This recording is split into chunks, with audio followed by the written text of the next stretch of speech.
Las artes liberales vienen de la época medieval, en donde las artes liberales medievales se crearon como una reacción a la manera de educación que había en ese momento, que eran las artes mecánicas. Uno, para ser carpintero, se iba detrás del carpintero del pueblo como su pupilo y aprendía el oficio durante meses, y luego este le pedía a uno como un trabajo de grado, que era una mesa, una cómoda, una silla.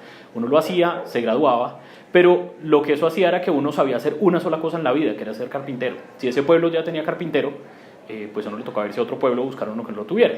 Entonces en ese momento se crearon las artes liberales, que eran materias, 7 en total, que le permitían al estudiante entender el mundo en el que vivía, para luego escoger dónde y cómo quería encajar en él. Entonces eran estudios que le permitían al estudiante decidir qué quería hacer en su vida, en vez de estudios que ya lo dejaban forjado para una única labor y un único nicho laboral. Nosotros sentimos que en el mundo contemporáneo se ha estado sobreespecializando también la educación, y hoy en día lo que se está pidiendo muchísimo en el mercado laboral es gente que pueda hablar de manera interdisciplinar, trabajar en grupos interdisciplinares.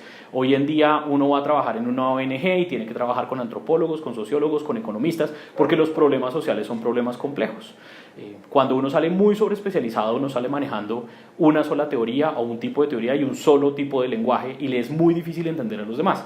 Artes liberales es un paso atrás. Yo utilizo la analogía de las pinturas impresionistas.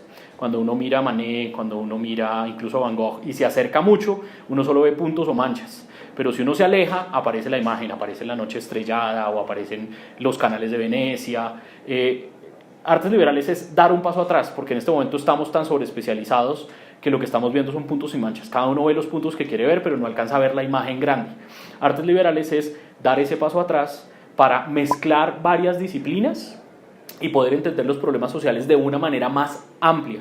Es una perspectiva mucho más amplia. El estudiante tiene la oportunidad de mezclar distintas teorías y metodologías de las ciencias humanas y sociales para lograr una perspectiva más abarcadora de la realidad. La realidad es compleja. Ningún problema social es solo económico o solo filosófico o solo sociológico. Todos los problemas tienen aristas económicas, políticas, históricas, sociológicas. Entre más aristas de esas uno pueda atrapar, mejor entenderá el problema y más cercano podrá estar a ayudar a su solución. Eso es lo que provee Artes Liberales. Es un programa único en Colombia, tiene una electividad grandísima, es un programa en el que el estudiante es quien forja su propio plan de estudios. Tiene el doble de créditos selectivos de cualquier otro programa de la Escuela de Ciencias Humanas y casi que de la universidad. Pero eso es precisamente para darle al estudiante la oportunidad de ir diciendo, bueno, me interesa como coger este pedacito de la sociología, pero quiero meterle un poquito de filosofía acá y tal vez alguito de historia, e ir formando, como yo digo, los lentes con los que quiere mirar el mundo. Esto, por supuesto, también requiere un perfil del estudiante. Entonces hay una leyenda urbana terrible, que es que el que no sabe qué estudiar, que estudia artes liberales, porque eso es un poquito de todo, eso es fatal, porque el perfil del estudiante es todo el contrario. Es el estudiante que está muy bien ubicado. Es el estudiante que dice, me encanta la historia, pero no me basta la historia se me queda chiquita, yo quiero historia con un poquito de sociología y con un poquito de antropología. Ese estudiante es el que nos interesa en artes liberales, porque tiene que ser muy responsable, tiene que pensar todo el tiempo en cuál es esa óptica que quiere construir y ser muy juicioso en cómo va a escoger, obviamente con nuestra asesoría, esas asignaturas que van a permitir armar ese marco conceptual con el que quiere ver el mundo.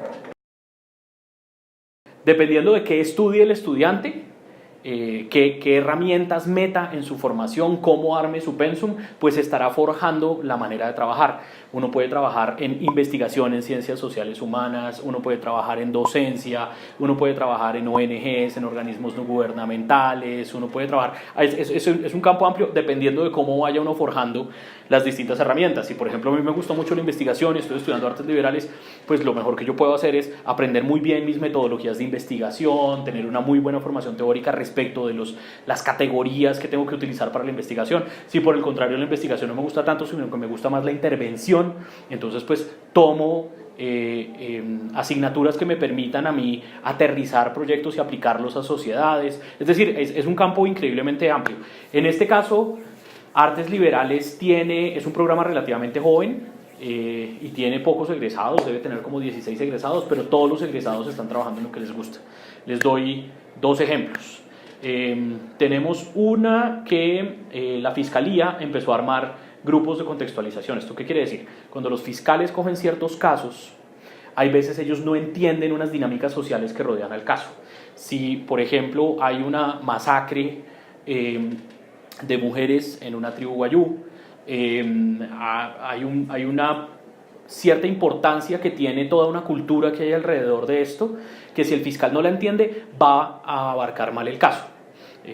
Si uno entiende que el papel de la mujer guayú, por ejemplo, es ser el puente entre la comunidad y el mundo externo, pues descubre que de pronto ese crimen no fue un crimen sexual, sino tal vez era político, con un componente sexual, por supuesto, pero que el mensaje que se estaba mandando era un mensaje político de aislar a la comunidad, y eso permite abarcar el caso de manera distinta. La Fiscalía descubrió que necesitaba entonces profesionales como muy versátiles para contextualizar a los fiscales en ciertos casos como estos, y cuando descubrieron el perfil de artes liberales, pues empezaron a contratar a egresados de artes liberales para que les ayudaran en este tipo de investigaciones. Esa es una.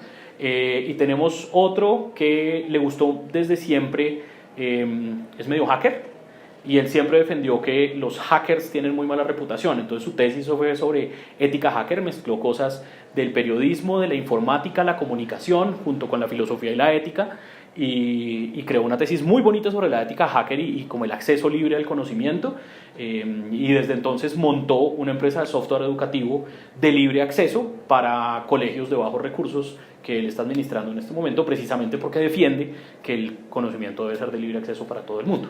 Ahí tienen ustedes un par de ejemplos de egresados de artes liberales que tienen funciones muy exitosas.